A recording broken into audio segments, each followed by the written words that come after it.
بسم اللہ الرحمن الرحیم۔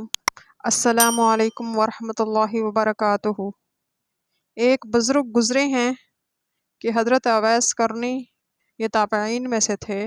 نبی صلی اللہ علیہ وآلہ وسلم کا زمانہ پایا اور یہ اکیلے اپنی والدہ کی خدمت کرنے والے تھے۔ ایک موقع پر والدہ سے انہوں نے اجازت مانگی کہ میں نبی صلی اللہ علیہ وآلہ وسلم کا دیدار کروں۔ نبی صلی اللہ علیہ وآلہ وسلم کے دیدار کی اجازت مل گئی، مگر والدہ نے کہا، بیٹا، خدمت کرنے والا پیچھے کوئی نہیں، دوسرا نہیں، تم جلد لوٹ آنا۔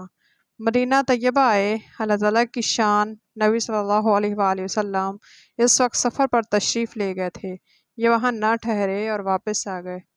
جب نبی صلی اللہ علیہ وآلہ وسلم واپس تشریف لائے تو آپ صلی اللہ علیہ وسلم کو بتایا گیا کہ اس طرح ایک بندہ آیا تھا، ملاقات کرنا چاہتا تھا، زیارت کرنا چاہتا تھا، مگر چونکہ آپ نہیں تھے، ان کو واپسی کی جلدی تھی، وہ واپس چلا گیا۔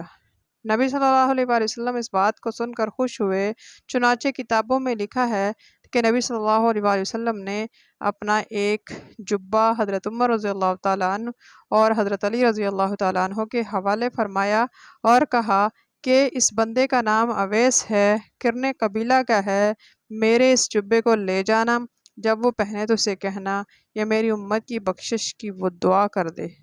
یہ ماں کی خدمت کا اجر ہے۔